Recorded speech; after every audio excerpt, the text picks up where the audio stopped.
But for Ashlyn, this is just hair gel. I'm going to do one good shampoo with the clarifying shampoo again.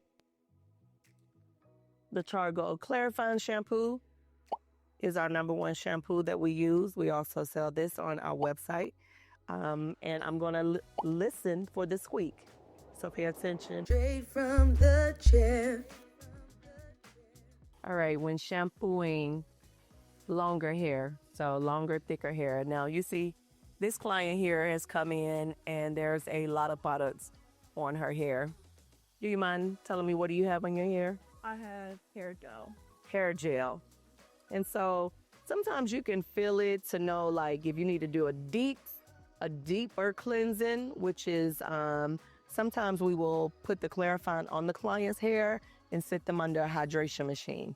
What that does, the hydration machine opens up that cuticle and releases a lot of that buildup. That's usually when people have usually put like beeswax or castor oil. A lot of that stuff, it just coats the hair and then it gets in the cuticle. So if we need to do a deep cleansing, we usually do that by sitting them under the hydration machine.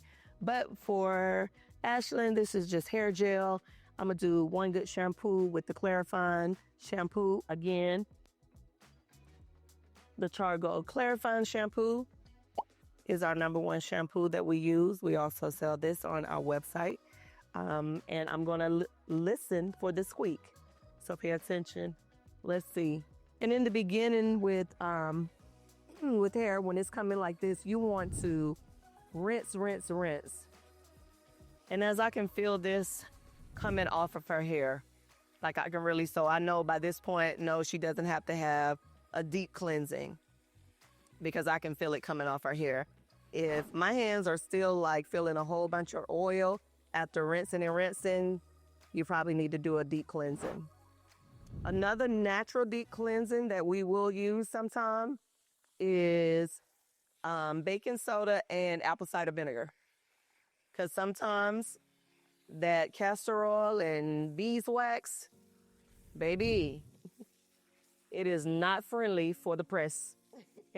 It is not friendly for the hair to be pressed out with. So, but as you see, I'm rinsing and I'm being very strategic about how I'm putting the water on the hair. You see how I'm moving that water and being direct? Because I want to make sure all of that product is off the hair. Then I'm going to go around the back. And this is another part of the shampooing process that people don't like to talk about, or people get wet, or they're just trying to figure out how to do it.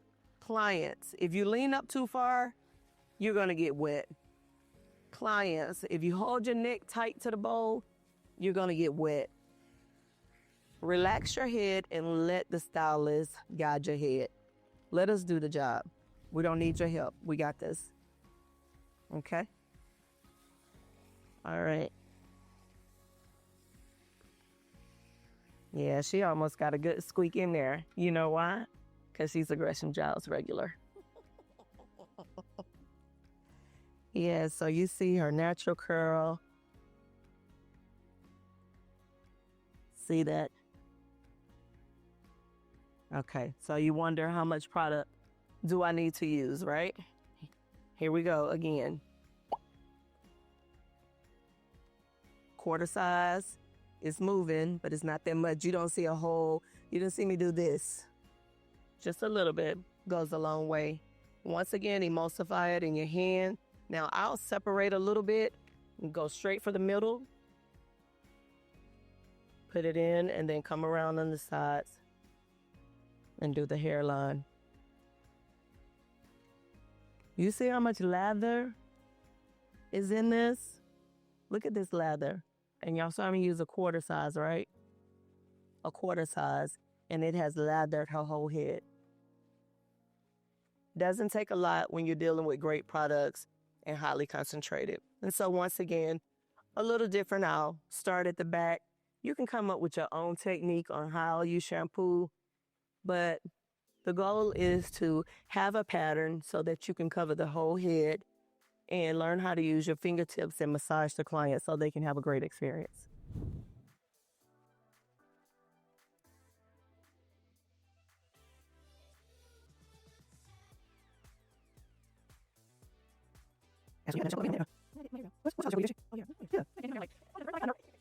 You always forget. They always forget till they feel my hands and they're like, oh.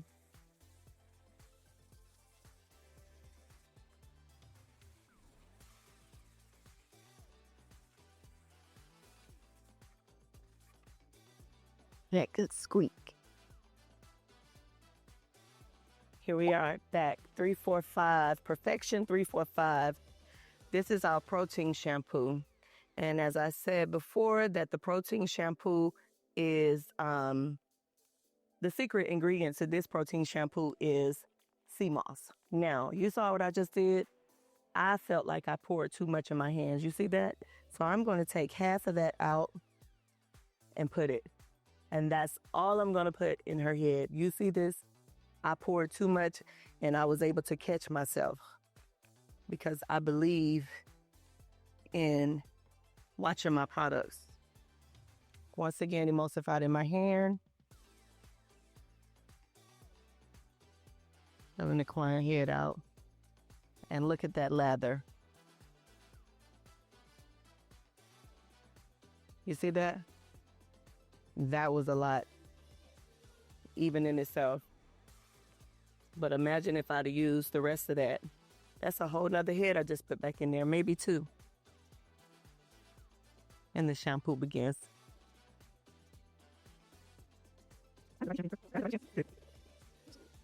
Feels good, huh? Mm-hmm. How often are you shampooing? I feel like once a week. Okay, that's good. So I was gonna say, do this particular shampoo only once a month. So you will use the main gel. Mm-hmm. Yeah.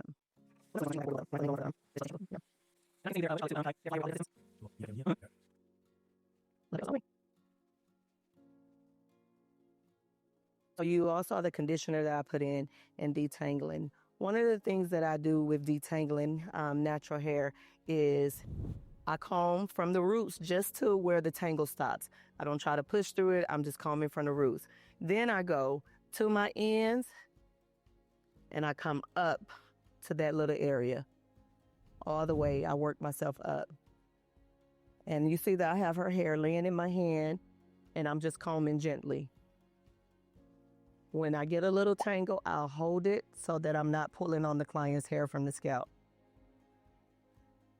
But ultimately, all I have to do is hold her hair in my hand and comb from the ends up to the roots where I've already pulled, well, to the tangle. So here we go. You see where I pull the hair from the roots and left the tangle here. I'm going to start at the end and work up to that tangle. We'll see that. And there's a little tangle on this side. I'm just gonna work my way back up to that tangle and detangle the hair. You see?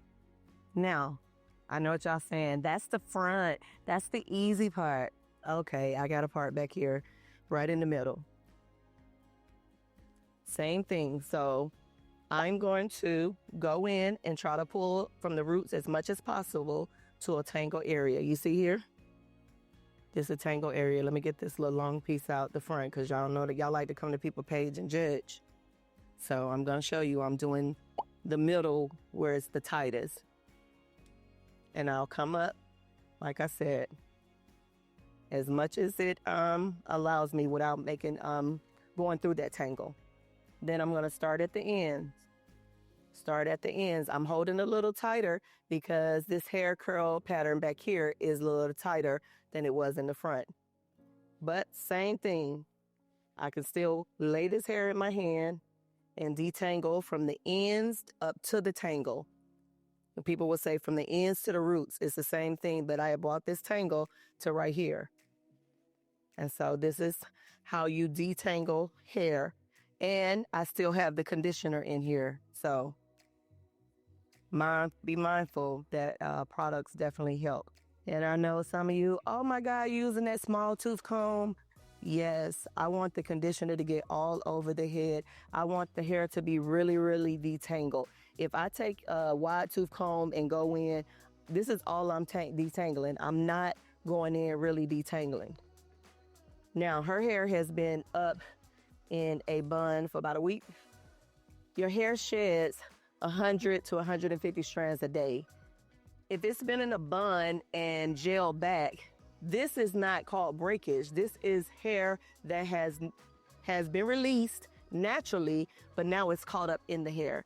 So don't always think when you comb your hair and you see hair in the comb that it's breakage after you've had your hair up for a long time. Your hair is going to shed. And if it doesn't have anywhere to fall daily, it's going to still shed, but it's going to be stuck in your hair.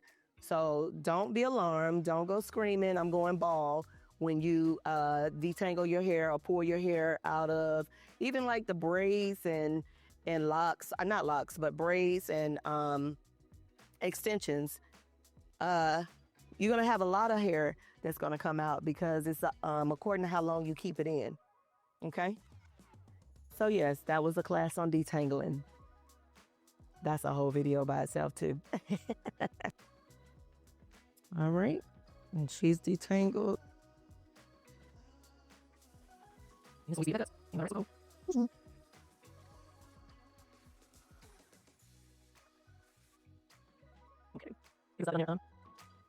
Ashley, what's some of your favorite things about coming to Gresham Giles Salon?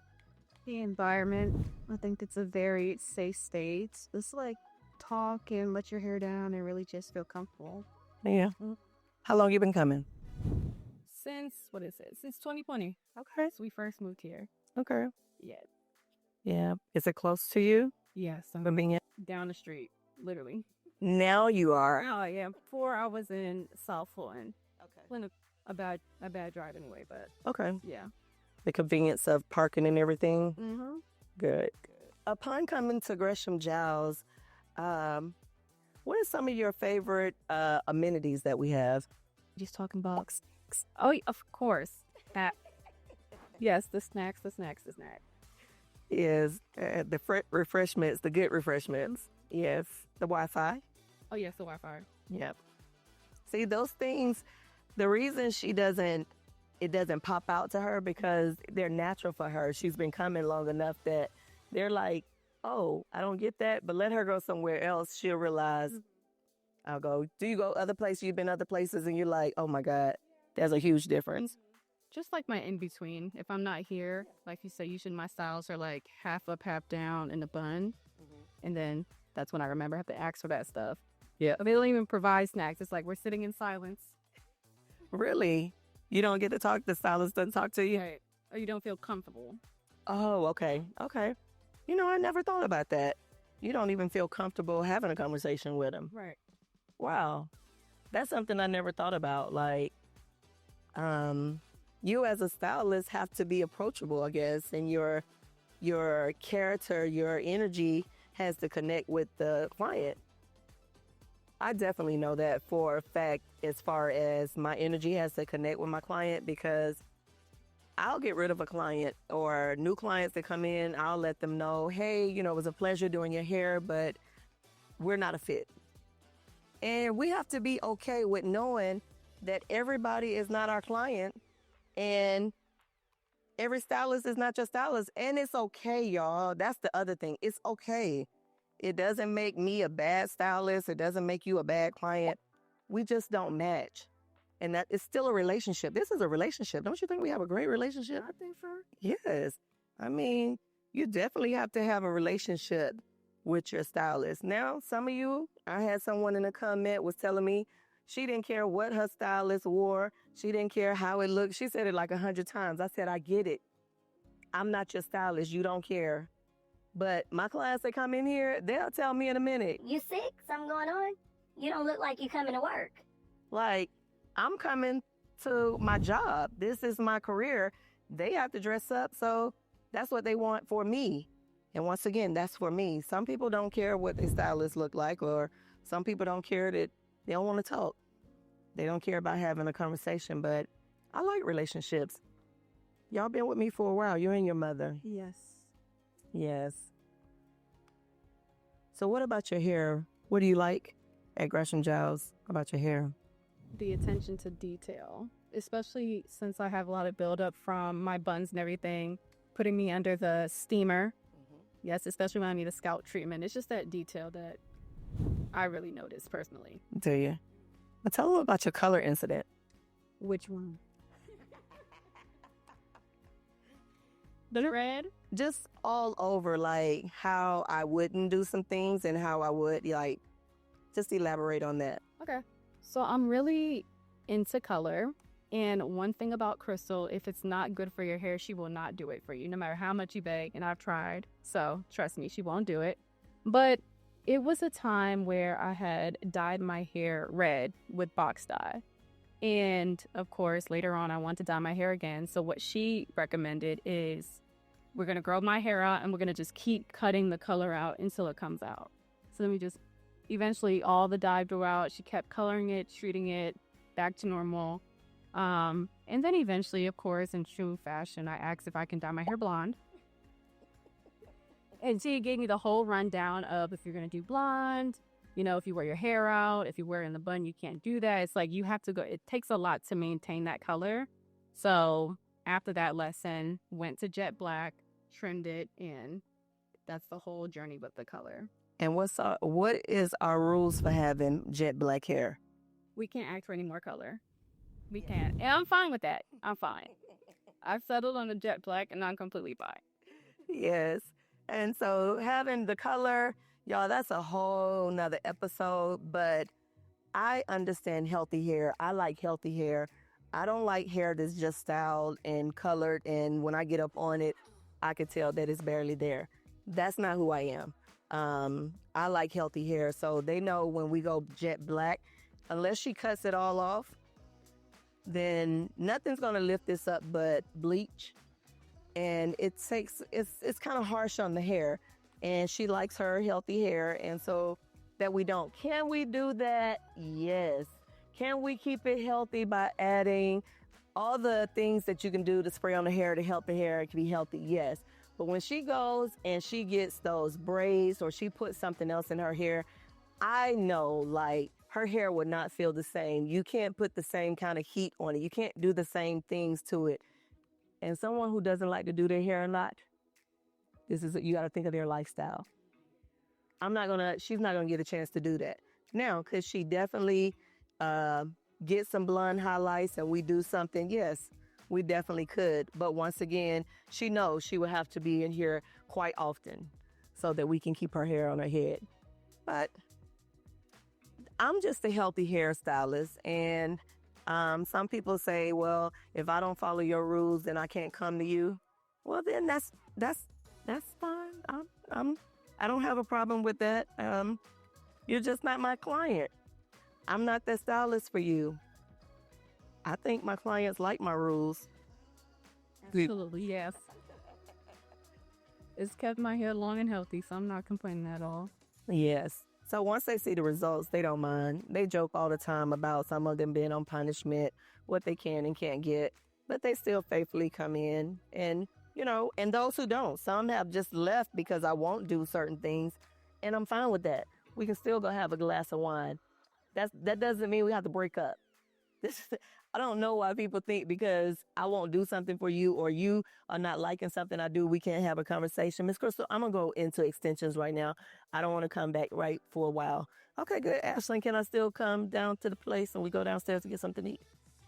Like, we don't have to ruin relationships just because we, you know, don't like what I'm doing, or it's just a change. It's, you know, some people just change. And look at the shine on Ashlyn's hair. Yes. And Ashlyn wears her hair just like this. She don't want no curl bend or nothing. She likes it strong straight. But thank you so much, Ashlyn, for being a beautiful model today. Thank you. Tell them how they can contact me. Do you know? You can go to my website at greshamgiles.com. Is my link on my YouTube page? It should be. We'll put it there. Make sure it's there. Or you can click the link below and come book with us a virtual consultation, and we can see if we can match up together straight from the chair.